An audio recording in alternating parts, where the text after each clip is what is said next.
Kannur town SHO ആയ ശ്രീജിത്ത് കോടിയേരിക്കെതിരെ മർദ്ദന പരാതിയുമായി workshop ഉടമ നാറാത്ത് സ്വദേശി അഷ്റഫിൻ്റെതാണ് പരാതി. 2017 വളപട്ടണം SI ആയിരിക്കെ മർദ്ദിച്ചു എന്നാണ് ഈ പരാതിയിൽ പറയുന്നത്. മർദ്ദനത്തിൽ ചെവിയുടെ കർണപുടം തകർന്നു. 35% കേൾവിശക്തി നഷ്ടപ്പെട്ടതായും നാറാത്ത് സ്വദേശിയായ അഷ്റഫ് പറയുന്നു. പോലീസ് സ്റ്റേഷനിൽ കൊണ്ടുപോയി. അന്ന് വളപട്ടണത്തെ SI ആയിരുന്നു ശ്രീജിത്ത് കോടിയേരി.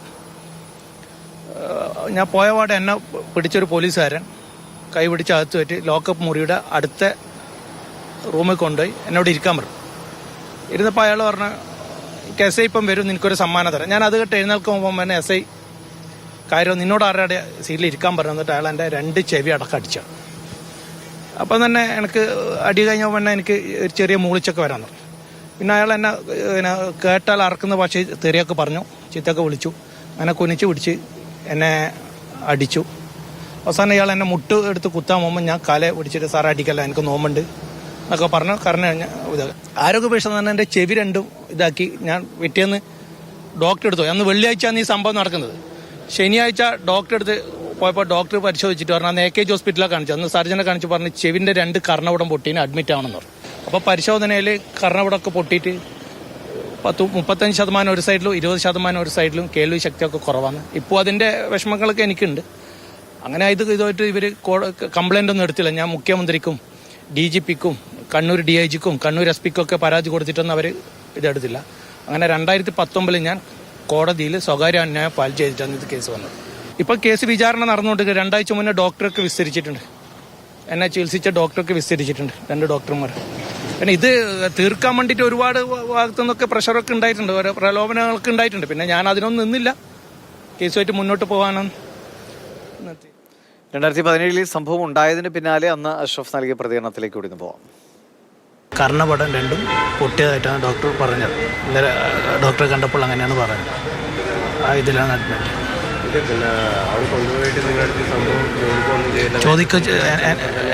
എന്നോട് ചോദിക്കുക ഒന്നും പറയാതെ പോയ പാടനെ അവിടെ എത്തിയ ഉടനെ തന്നെ എന്നെ മർദ്ദിക്കുകയാണ്. SIയും മറ്റൊരു പോലീസുകാരനും കൂടി എന്നെ മർദ്ദിക്കുകയാണ് ചെയ്തത്.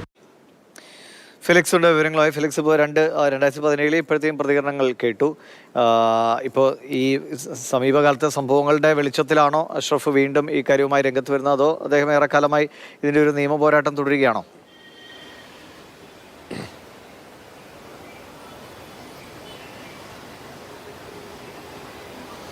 ദിവേശ്, 2017 നടന്ന സംഭവമാണെങ്കിലും ഇതുമായി ബന്ധപ്പെട്ട് പോലീസ്, അതായത് ഇപ്പോഴത്തെ കണ്ണൂർ ടൗൺ SHO ശ്രീജിത്ത് കോടിയേരിക്കെതിരെ പരാതി നൽകിയതാണ്. പക്ഷേ ഈ പരാതി ഒന്നും തന്നെ മുഖ്യമന്ത്രിക്ക് പരാതി നൽകുന്നു, DGPക്ക് പരാതി നൽകുന്നു. പക്ഷേ ഇതിലൊന്നും തന്നെ നടപടി ഉണ്ടാകുന്നില്ല. അങ്ങനെ ഒരു സ്വകാര്യ അന്യായം നൽകുകയാണ് ചെയ്തത് ഈ നാറാത്ത് സ്വദേശിയായ അഷ്റഫ്. അതിൻ്റെ അടിസ്ഥാനത്തിൽ ഇപ്പോൾ കേസ് നടക്കുന്നുണ്ട്. കേസ് വിചാരണ നടന്നുകൊണ്ടിരിക്കുന്നു. കഴിഞ്ഞ ദിവസം ഈ അഷ്റഫിനെ പരിശോധിച്ച ഡോക്ടറുടെ അടക്കം വിചാരണ കഴിഞ്ഞു. ഇനിയിപ്പോൾ കേസ് വിചാരണ മുന്നോട്ട് പോകുന്നു. അതിനുശേഷമായിരിക്കും ഇത് സംബന്ധിച്ചൊരു വിധി ഉണ്ടാകും. ഏതായാലും ഇപ്പോഴത്തെ സാഹചര്യത്തിൽ പോലീസുകാർ നടത്തുന്ന ഇത്തരത്തിലുള്ള ആക്രമണം അത് ഇപ്പോഴുണ്ടാകുന്നത് മാത്രമല്ല, ഇതിനു മുമ്പ് സമാനമായി ഒരാൾക്ക് ചെവിയുടെ കേൾവിശക്തി 35% നഷ്ടപ്പെടാൻ തക്ക രീതിയിലുള്ള മർദ്ദനവും പോലീസിൻ്റെ ഭാഗത്തുണ്ടായെന്നത് ആണ് ഇപ്പോൾ അഷ്റഫ് ചൂണ്ടിക്കാട്ടുന്നത്. ഏതായാലും ഇത് നടന്ന സമയത്ത്, അതായത് നടന്നതിന് ശേഷം നിരവധി പരാതികൾ നൽകിയിട്ടും ആരും തന്നെ അത് ഗൗനിച്ചില്ല. അതിനുശേഷം സ്വകാര്യമായി ഒരു അന്യായം ഫയൽ ചെയ്യുന്നു. അങ്ങനെ ആ കേസുമായി ഇപ്പോൾ മുന്നോട്ട് പോവുകയാണ് ഉള്ളത്. ഏതായാലും അഷ്റഫിനെ സംബന്ധിച്ചിടത്തോളം ആ കേസുമായി മുന്നോട്ട് പോകുന്നതിനപ്പുറത്തേക്ക് തൻ്റെ കേൾവി ശക്തി അത് 35% നഷ്ടപ്പെട്ടു എന്നതാണ് അദ്ദേഹം വ്യക്തമാക്കുന്നത്. ഒപ്പം തന്നെ ഈ സംഭവത്തിന് ശേഷം ഈ പറയുന്ന SHO അന്ന് അയാൾ SI ആയിരുന്നു, വളപട്ടണത്തെ പോലീസ് സ്റ്റേഷനിൽ SI ആയിരുന്നു. പിന്നീട് SHO ആയി, അതായത് CI ആയി മാറി. ഇപ്പോൾ കണ്ണൂർ ടൗൺ പോലീസ് സ്റ്റേഷനിലെ SHO കൂടിയായി ശ്രീജിത്ത് കോടിയേരി മാറി. അപ്പോൾ അതുകൊണ്ട് ഈ അക്രമം നടത്തുന്നവർക്ക് വലിയ രീതിയിലുള്ള പിന്തുണയും ആനുകൂല്യങ്ങളും ലഭിക്കുന്നു എന്നുകൂടി അഷ്റഫ് ആരോപിക്കുന്നുണ്ട്. ശരി.